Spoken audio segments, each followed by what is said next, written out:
Hola, buen día. Soy el estudiante del QFB de la FE Zaragoza, Rodrigo Simón Calixto. En esta hora yo les voy a presentar un tema de gran importancia para todos los pacientes, el cual es las técnicas correctas de administración de los medicamentos. Por ello, nuestro objetivo en esta ocasión es educar al paciente en el uso, la conservación y el desecho adecuado de los medicamentos. Nuestros objetivos específicos, tal cual con el paciente, es lograr enseñarles los términos farmacéuticos que son empleados normalmente por todo el sector salud, promover al paciente que aplique todas las técnicas correctas para el uso de estos medicamentos, mostrar cómo al paciente son las principales formas farmacéuticas con las que se pueden encontrar durante sus tratamientos y mostrar al paciente los instrumentos que van a apoyar para esta administración. Y por ello, vamos a comenzar con las definiciones básicas para lograr comprender el tema que vamos a desarrollar. En primera instancia tenemos la definición de fármaco, que es toda sustancia natural o sintética o biotecnológica, la cual va a tener una actividad farmacológica y terapéutica en el paciente. A este fármaco se le va a dar una forma farmacéutica, la cual es la combinación de este fármaco con ciertos aditivos que van a contribuir y van a ayudarnos a la dosificación y administración. A esto ya se les puede conocer también como un medicamento, el cual es la disposición que nosotros vamos a tener de mayor acceso. Y el fin de un medicamento siempre es que tenga un fin terapéutico, preventivo y rehabilitatorio en el paciente. Cada medicamento va a tener una vía de administración. Esta vía de administración es la ruta que como farmacéuticos nosotros elegimos para hacer llegar el fármaco al paciente y que tenga su fin terapéutico para cada uno. Ahora, las vías de administración por las que nosotros podemos encontrar el medicamento puede ser oral, sublingual, que es por debajo de la lengua, tópica, inhalatoria, y en el caso de los inyectables puede ser subcutánea, intramuscular o intravenosa, de las cuales voy a hablar un poco más adelante. Sin embargo, antes de que nosotros procedamos a la administración del medicamento, es primero pertinente que revisemos ciertos puntos, de lo cual es que revisemos que el medicamento esté prescrito y es para las afecciones que nosotros necesitamos. En segunda instancia, revisar la caducidad del medicamento, la cual es de suma importancia debido a que en dado caso de que sea caduco puede hacernos mayor mal que bien. Y siempre, no tenga la duda de preguntarle al médico o al farmacéutico que lo está atendiendo cualquier duda pertinente sobre su tratamiento y su transcurso en todo momento. Ahora, vamos a comenzar con las formas sólidas de los medicamentos. La más común y con la que nos podemos encontrar mayormente son las tabletas. Sin embargo, dentro de las formas sólidas también nos podemos encontrar polvos, granulados, grajeas y cápsulas. Ya puede ser tanto de gelatina dura como de gelatina blanda, como en este caso. Ahora, para la administración de estos medicamentos vamos a tener ciertos auxiliares que nos van a ayudar. En el caso, por ejemplo, del cortador de tabletas. Este auxiliar nos va a ayudar a realizar cortes en el medicamento cuando la dosis no se ajusta a lo que nosotros necesitamos, por lo que a veces es necesario bajar la dosificación y como no hay una presentación farmacéutica, hay ocasiones en las que es necesario fraccionarla. Y sobre todo funciona para medicamentos o tabletas que son muy chicas o redondas. Este artefacto nos va a ayudar a disminuir cualquier riesgo de incidente al momento de realizar el corte y nos va a permitir hacer el corte de un modo más homogéneo y preciso. Otro auxiliar que tenemos para la administración de estos medicamentos es el pastillero. Este nos sirve para organizar nuestra medicación y el tratamiento. Facilita para que lo cumplamos y sobre todo cuando hay tratamientos que requieren de diversos días o de distintos medicamentos. Es cómodo para su transporte y nos permite tener mayor acceso al medicamento, inclusive aun cuando no estamos en casa. Ahora, la administración de los medicamentos sólidos por vía oral se realizan del siguiente modo. Primeramente, se debe de consultar la receta para revisar todas las indicaciones que ha enviado el médico y revisar la dosis y cantidad de medicamento que se va a ingerir. Después, deberá lavarse las manos antes de tener contacto con el medicamento. Se coloca el medicamento en la boca y se procederá a deglutir o tragar completamente el medicamento. Puede hacer uso y apoyarse de una cantidad suficiente de agua. Solamente el médico o un farmacéutico puede indicarle algún otro líquido con el que pueda hacerlo. Sin embargo, de no ser alguna indicación, deberá ser siempre con agua. Una vez que haya tomado el medicamento, deberá anotar en la receta o en alguna libreta la hora y el fármaco que ha tomado en el caso de que lleve tratamiento con diversos fármacos para evitar confundirlos. Ahora, también existen algunos medicamentos sólidos que son masticables. Esto se va a indicar en la presentación farmacéutica o normalmente en el marbete o caja del medicamento. En este caso, para administrarlos, se deben de colocar en la boca y se procederá a masticar. Una vez que se haya desintegrado y que crea que sí se puede, hay que deglutir el medicamento completamente, evitando dejar algo sin hacerlo. Otro medicamento también sólido, pero estas son tabletas efervescentes. Estas se deben de colocar en un vaso con agua. Se va a verificar y el medicamento por sí mismo va a empezar a liberar ciertas burbujas. Una vez que el medicamento se haya disuelto completamente y ya no haya burbujeo, se procederá a tomar el líquido en el que se ha suspendido. Normalmente el volumen es de 250 mililitros, que es lo de un vaso normal de agua. Otra forma de estos medicamentos sólidos que nos podemos encontrar son los polvos para administración, pero estos son por vía tópica. Esto significa que es sobre la piel. Estos polvos normalmente vienen en sobres, los cuales nos van a indicar la cantidad y la temperatura en el agua en la que se deben de disolver. Vamos a colocar el polvo sobre esta agua y vamos a agitar hasta disolverlo completamente y evitar que se forme algún grumo. Una vez que esté esta solución homogénea, se procede a administrar en la zona en la que se requiera. Otro tipo de medicamento que vamos a poder encontrar son los que son por administración sublingual. Es importante que notemos en este momento que, aunque parecen tabletas de administración oral, hay una diferencia de la administración. En este caso vamos a comenzar del mismo modo consultando la receta para que revisemos la cantidad y la dosis que debemos de administrar. Ahora, posteriormente vamos a realizar un pequeño enjuague en la boca, que es la zona en la que vamos a administrar, y habrá que lavarnos las manos antes de tener contacto con el medicamento. Una vez hecho todo esto, vamos a proceder a colocar el medicamento por debajo de la lengua. En este momento se debe de evitar a toda costa deglutir o tragar el medicamento. El medicamento por sí solo tardará un poco, pero se disolverá. Y una vez que se haya disuelto, ya posteriormente se puede tragar la saliva que se pueda haber acumulado en ese momento. Y en ese momento ya podemos considerar que se administró el medicamento sublingual. Es importante que terminando esto anotemos en la receta o en algún registro el medicamento del mismo modo y qué tipo de fue y la cantidad y la hora. Ahora, hemos presentado las principales vías de administración de los diversos medicamentos que se encuentran en forma sólida. Pero, ¿cómo los vamos a conservar? Es importante que tengamos claro esto. Debemos protegerlos de la luz directa del sol por tiempos prolongados. Y hay que mantenerlos en una temperatura ambiente, procurando que no estén en exceso de calor, que sería aproximadamente unos 30 grados centígrados, y procurar que estén en ambientes secos, libres de humedad.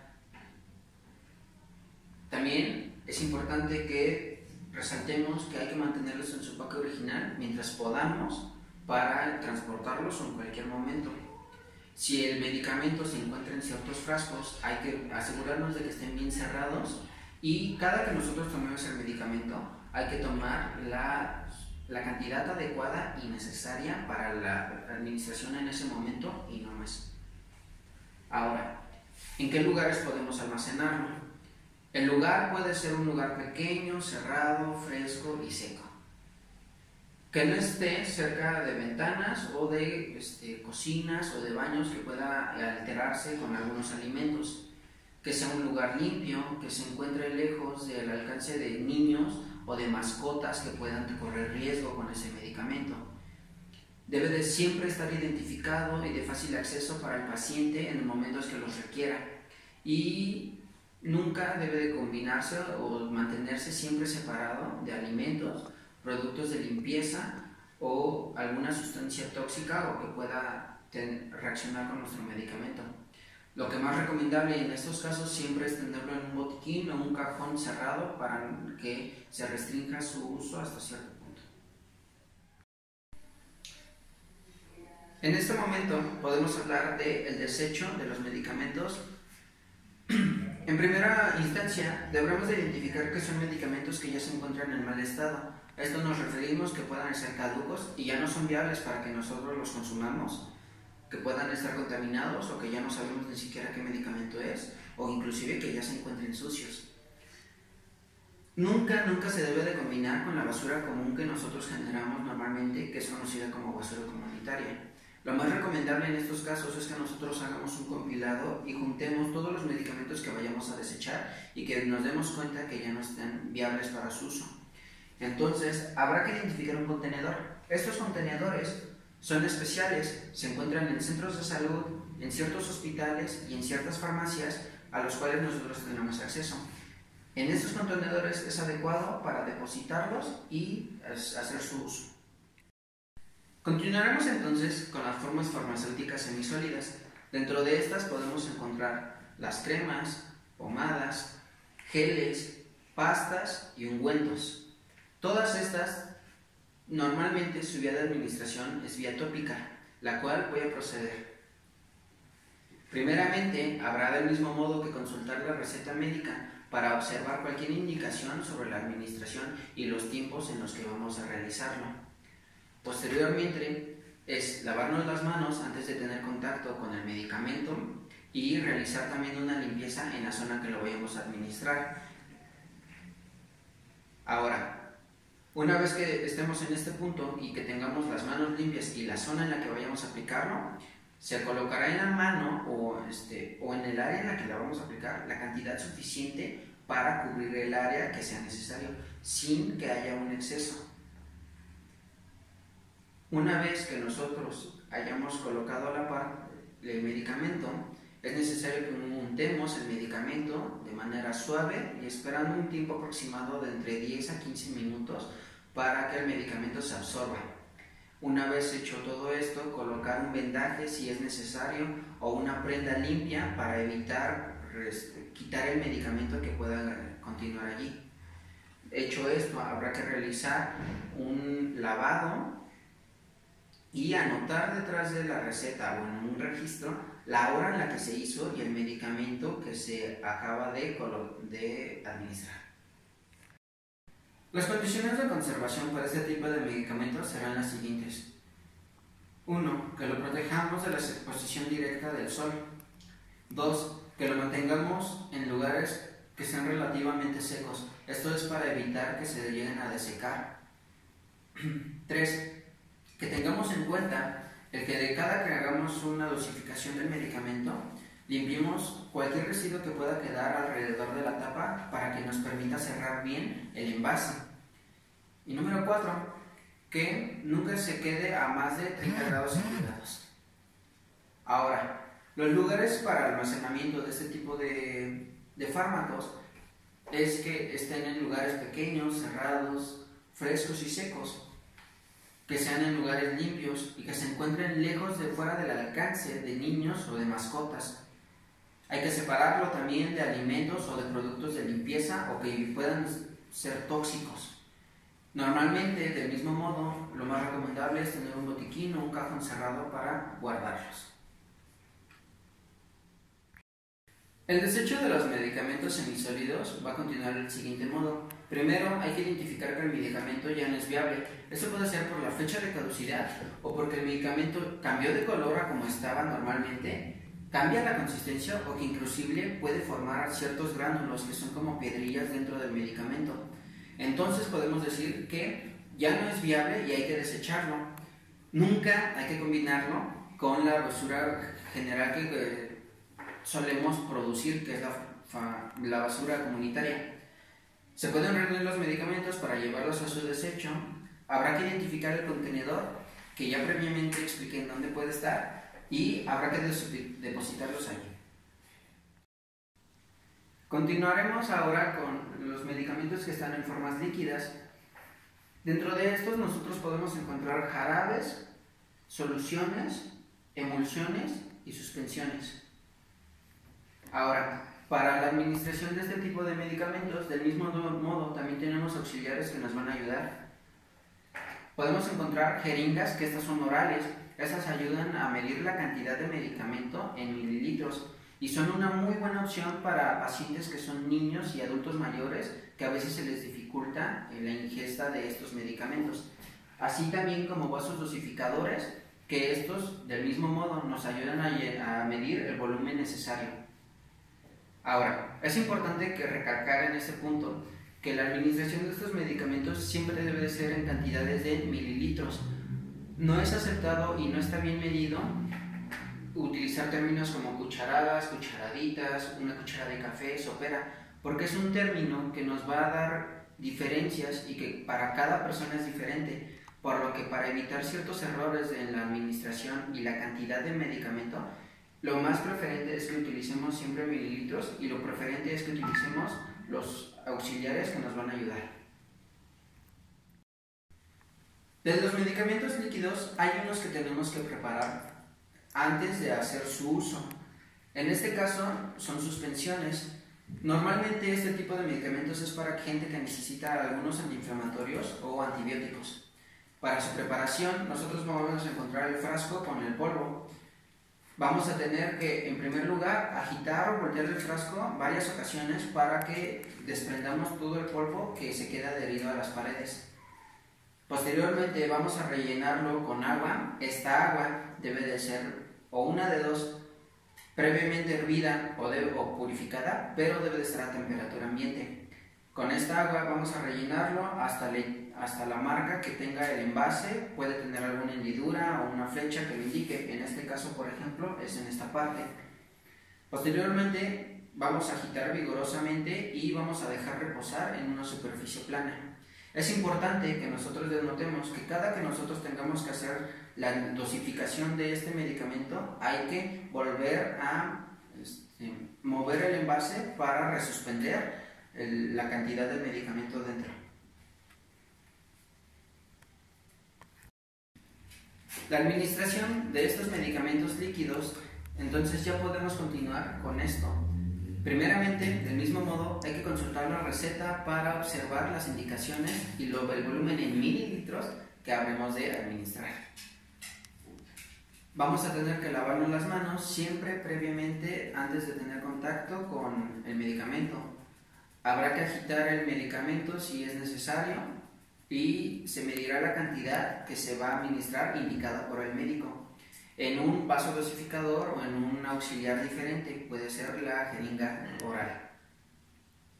Después se deberá de ingerir por completo, por vía oral, la cantidad de medicamento. Una vez que hayamos hecho la administración del medicamento, podemos lavar el auxiliar que hayamos empleado para la administración. Estos pueden ser lavados con agua potable y una solución jabonosa, en la cual, por ejemplo, en el caso de jeringas es necesario que absorber la solución jabonosa y posteriormente agitarla para hacer su correcto lavado. Posteriormente ya podemos hacer la misma acción con agua purificada para evitar que quede algún residuo del material con el que lo limpiamos. Y es importante que después de cada administración siempre hay que lavar el accesorio o el auxiliar que utilizamos. Para la conservación de estos tipos de medicamentos es necesario que lo protejamos de la luz directa del sol y que no lo mantengamos a una temperatura mayor de 30 grados, y en caso de que sea necesario y que el medicamento lo indique, puede estar en refrigeración. Hay que mantenerlo en su envase original y en su empaque original para evitar confundirlo con algún otro tipo de medicamento. Siempre hay que asegurarnos de que lo tapemos bien para evitar cualquier derrame o incidente y colocarlos de manera vertical. En el caso de las suspensiones, que ya explicamos previamente que hay ocasiones en las que nosotros tenemos que prepararlas para poder administrarlas, es importante tener en cuenta esto. No deben de congelarse porque son especialmente sensibles y ya no hacemos viable el medicamento. Y también hay que tener especial en cuenta de que la vigencia cambia una vez que nosotros lo preparamos. Son aproximadamente 7 días a temperatura ambiente y hasta 14 días guardándolo en refrigeración, más no en congelación. Ahora, el lugar de almacenamiento para este tipo de medicamentos puede ser en un lugar cerrado, fresco y seco. Esto es indistinto, ya sea si es jarabe, suspensión o emulsión. Que no se encuentre cerca del alcance de niños o de mascotas, que esté separado de alimentos o algún producto de limpieza. Y del mismo modo, lo mejor y más recomendable es tener un botiquín específico o un cajón cerrado para los medicamentos. Una vez que el medicamento ya no es viable, el desecho es similar. Vamos a identificar que el medicamento ya se encuentra en mal estado porque ya venció su tiempo de caducidad y también podemos detectarlo porque presenta algún cambio de calor, consistencia o inclusive que se haga viscoso. Nunca se debe desechar en la basura comunitaria que generamos normalmente. Se pueden reunir todos los medicamentos para llevarlos a su desecho e identificar un contenedor en las zonas específicas donde se pueden encontrar y habrá que depositarlos. Dentro de los medicamentos en forma líquida podemos encontrar también a los que son inyectables. Estos, para su administración, es necesario que tengamos auxiliares que son las jeringas. Estas van a ser utilizadas para introducir la cantidad o el volumen que necesitamos del medicamento a la superficie del cuerpo que lo requiramos. Para esto, y dependiendo del medicamento y de la zona en la que lo vamos a administrar, será la elección del tamaño de la jeringa y el calibre de la aguja. Dentro de los líquidos inyectables existen estas diversas vías de administración que podemos encontrar. Para la administración del líquido inyectable por vía subcutánea vamos a seguir los siguientes pasos. Primeramente, al comenzar y al finalizar siempre habrá que realizarnos un lavado de manos. Vamos a seleccionar el sitio de inyección. Puede ser en la parte externa del brazo, en la parte interior del muslo, en tejido subcutáneo del abdomen o región escapular. Ahora, una vez que hayamos hecho la elección del sitio, vamos a realizar una desinfección de la zona con el cual el 77%, aproximadamente 5 centímetros alrededor de la zona de punción. Vamos a revisar que la jeringa con la aguja estén en óptimas condiciones. Se retirará el protector cuidando de no contaminarlo o tener contacto con la aguja, y se debe dejar libre de cualquier burbuja que pueda estar dentro. Ahora, para garantizar que la punción va a ser subcutánea, habrá que formar un pliegue con la piel entre el dedo pulgar y el dedo índice, y esta maniobra nos va a asegurar que vamos a obtener el tejido subcutáneo. Una vez que tenemos el pequeño pliegue, puede ser en la zona que vamos a utilizar, se va a introducir la aguja en un ángulo aproximadamente de 45 grados y se debe dentro del pliegue, y posteriormente se puede proceder a la introducción del medicamento. Cuando ya hemos administrado el medicamento, ya podemos hacer un registro del medicamento, la hora en la que se hizo y la dosis en la que se administró. Para la administración del líquido intramuscular, primeramente vamos a hacer la selección del sitio de inyección. En este caso puede ser en el cuadrante superior de cualquiera de los glúteos o en la parte externa del hombro. Una vez realizada la selección, vamos a desinfectar con alcohol al 70%, del mismo modo cubriendo un área aproximadamente de 3 a 5 centímetros de la zona de punción. Lo que cambia aquí es que la aguja debe de entrar en un ángulo completo de 90 grados con respecto a la zona de punción, en un movimiento rápido y seguro. Después, una vez que ya estamos dentro, podemos introducir el medicamento lentamente para evitar que el paciente se sienta dolor. Y esto permite también que el medicamento se disperse a través del tejido. Una vez que hayamos administrado, hay que retirar la aguja con rapidez en un solo movimiento para evitar la molestia durante la extracción. Vamos a hacer el registro del mismo modo del medicamento que hemos administrado, la cantidad, la zona en la que se funcionó, debido a que en el caso de hombros y glúteos habrá que alternar en el lado de cada uno para evitar una irritación en el músculo. Para la administración de líquidos por vía intravenosa, es importante que denotemos que este procedimiento solo debe de realizarse por profesionales de la salud que tengan la capacitación, debido a que el medicamento aquí ingresa directamente en el torrente sanguíneo y tiene un efecto, la vía de administración que tiene un efecto más rápido y debe de haber precauciones más especiales.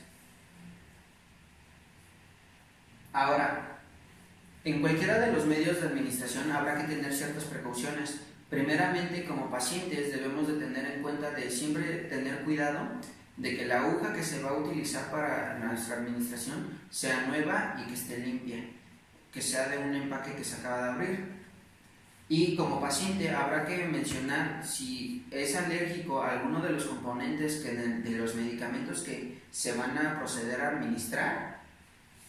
Si se ha administrado algún otro medicamento que puede entre un lapso de 30 minutos antes, y si presenta alguna molestia que no sea normal, como el ardor, comezón o alguna lesión. Para ello también el personal de salud siempre debe de informarle que existen también sensaciones que pueden ser propias del medicamento y que pueden ser consideradas normales. Habrá medicamentos que causen dolor, sensaciones de frío o ardor, y habrá también efectos secundarios que puede provocar el medicamento. Ahora, las condiciones de conservación para los medicamentos que son de este tipo son un poco más especiales. En lo general, del mismo modo que los medicamentos anteriores, habrá que no tenerlo a una temperatura mayor de 30 grados, que esté en ambientes secos y evitar la luz directa del sol. Sin embargo, dependiendo del medicamento, habrá ocasiones en las que es necesario e indispensable tenerlo en refrigeración entre un lapso de 2 a 8 grados centígrados. Y si nosotros vamos a transportar este medicamento, habrá que transportarlo bajo las mismas condiciones y evitar el contacto directo con el empaque de cartón con el hielo. ¿A qué se refiere esto? Existen medicamentos que vienen en un empaque que viene de cartón y vienen posteriormente en un blister. Este blister es el que puede tener contacto directo con el hielo para garantizar que sea frío.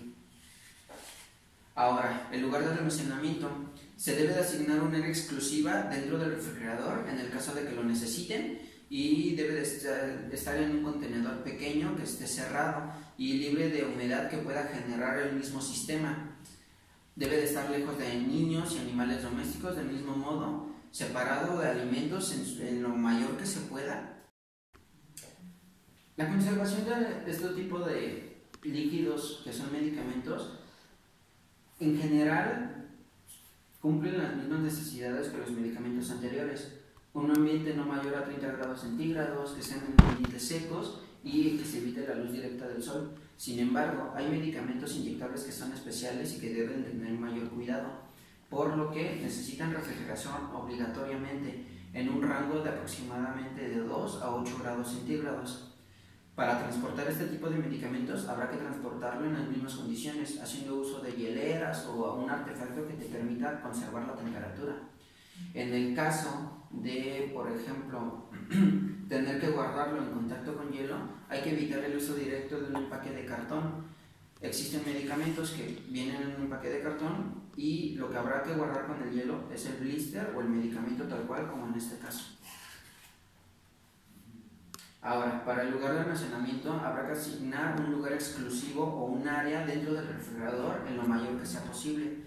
Ahí habrá que colocarlo de preferencia en un contenedor que sea pequeño y limpio y cerrado para evitar la humedad excesiva que pueda generar el mismo refrigerador, que esté lejos del alcance de niños o animales domésticos y sobre todo de alimentos que puedan estar dentro de o productos de limpieza y del mismo modo.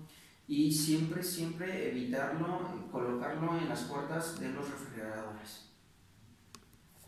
Ahora, para el desecho de este tipo de medicamentos es necesario que identifiquemos del mismo modo que el producto ya no funciona. Esto puede ser porque ya está caduco, porque el producto debía de estar en refrigeración y no se conservó en esa refrigeración, o porque presenta algún cambio de color o turbidez.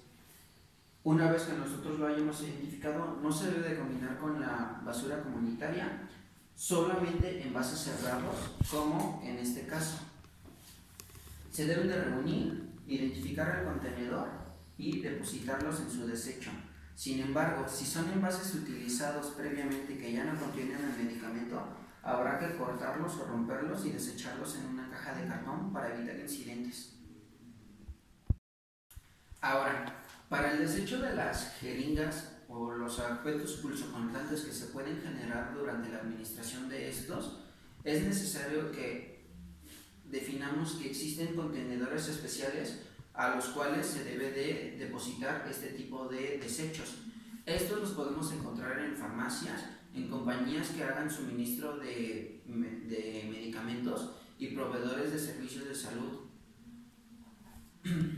Inclusive también se pueden adquirir por internet. Sin embargo, hay algunas organizaciones que recomiendan el empleo de algunos recipientes diferentes en caso de que no se cuente con los anteriores.